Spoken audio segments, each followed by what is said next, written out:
Em nome do Pai, do Filho e do Espírito Santo. Amém. Bom dia. Do Evangelho segundo São Mateus. Naquele tempo, disse Jesus aos seus discípulos: Ninguém pode servir a dois senhores, pois ou odiará um e amará o outro, ou será fiel a um e desprezará o outro. Vós não podeis servir a Deus e ao dinheiro. Por isso eu vos digo: não vos preocupeis com a vossa vida, com o que havereis de comer ou beber, nem com o vosso corpo, com o que havereis de vestir. Afinal, a vida não vale mais do que o alimento, e o corpo mais do que a roupa? Olhai os pássaros dos céus. Eles não semeiam, não colhem, nem ajuntam em armazéns. No entanto, vosso Pai que está nos céus os alimenta. Vós não valeis mais do que os pássaros?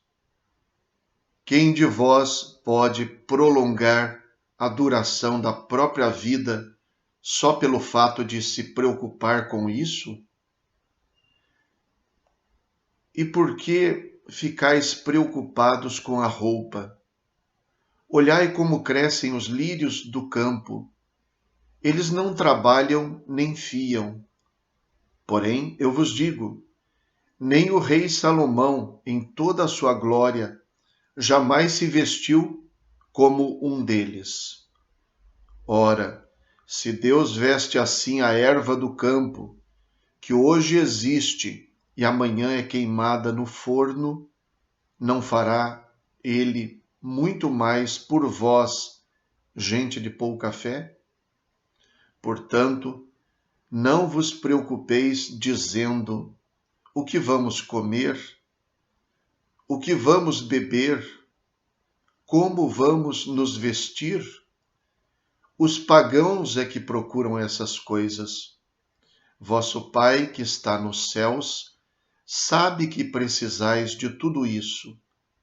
Pelo contrário, buscai em primeiro lugar o reino de Deus e a sua justiça, e todas estas coisas vos serão dadas por acréscimo.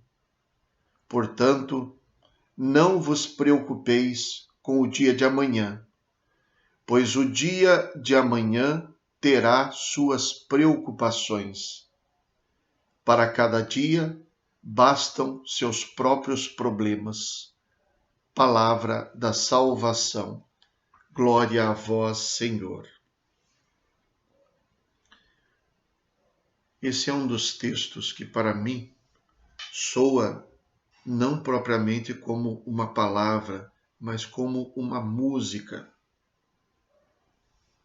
E eu até diria que ninguém pode dizer nada e acrescentar nada a um texto como esse que esclareça mais, que possa trazer mais luz ao que Jesus está dizendo do que a leitura do próprio texto.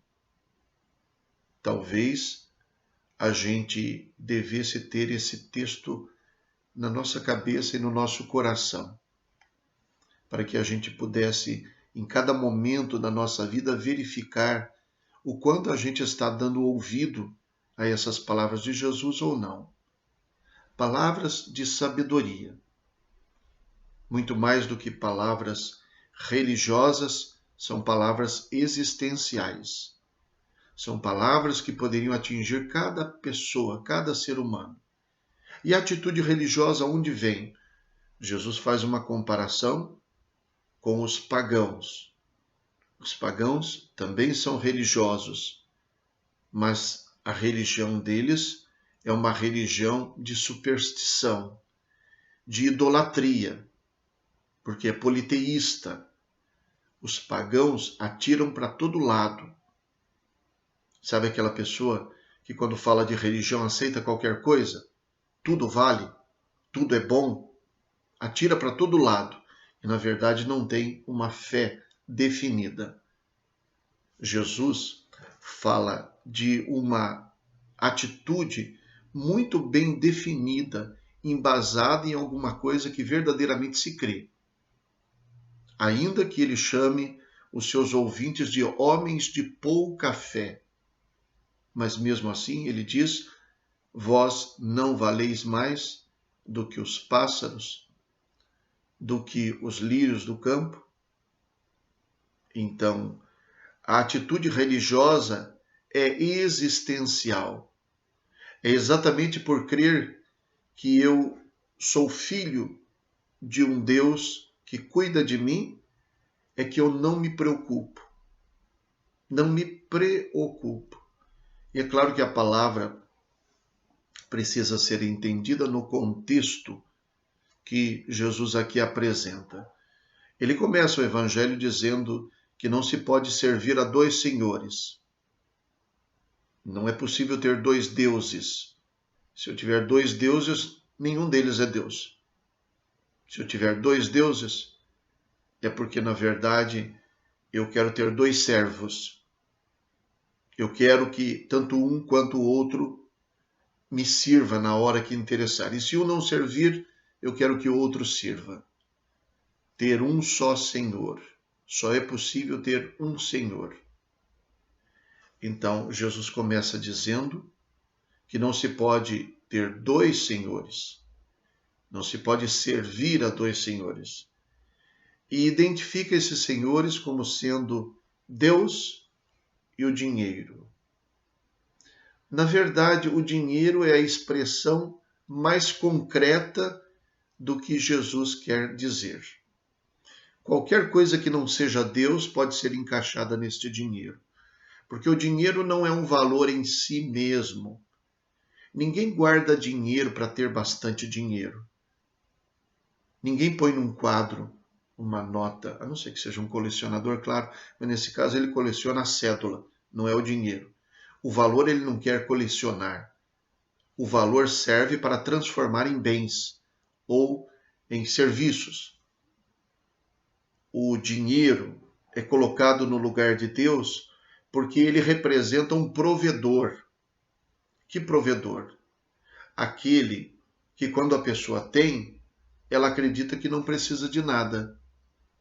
Na verdade, nós vivemos num mundo onde a mola propulsora da nossa história, bem se pode dizer que seja o dinheiro.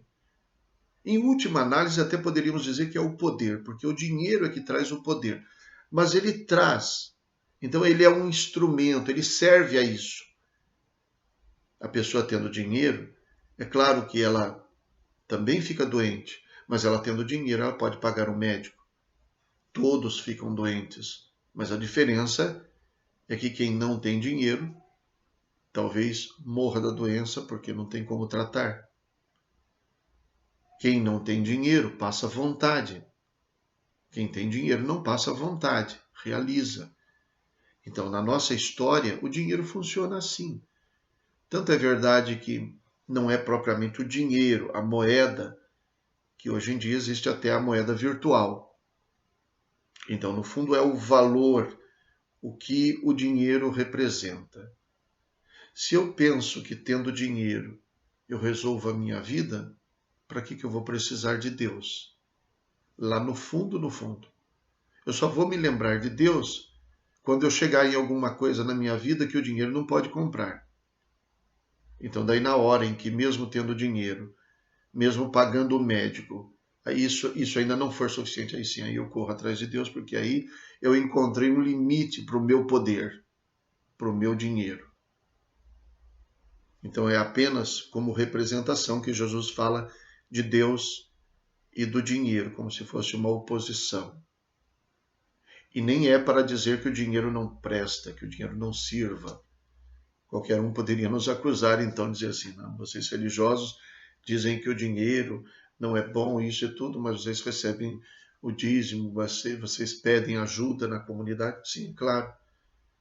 Não é demonizar o dinheiro propriamente. E é por isso que a lição de Jesus continua aqui. A questão é acreditar que o Senhor é Deus e acreditando que o Senhor é Deus, acreditar que Ele cuida de nós. Significa confiar-se a Ele, reconhecer que é Ele que cuida de nós. Não é o dinheiro que eu acumulo. Porque, aliás, até o dinheiro que eu posso ter, de uma certa maneira também é um dom de Deus também. Daí vem, penso, a grande lição para os nossos dias. A palavra que percorre o texto de hoje é tanto o verbo quanto o substantivo preocupar, preocupação. Preocupar. O que é preocupar? Como a palavra mesmo diz, ocupar-se antes. Amanhã ainda não chegou, mas eu já estou pensando no amanhã. E com esse pensamento do amanhã, eu estou deixando de pensar no que está acontecendo hoje. Eu vivo pensando no amanhã. Isso é nesse sentido que Jesus fala de preocupação. E é claro, entendido no contexto, porque é evidente que a gente não pode ser irresponsável e não pensar no amanhã.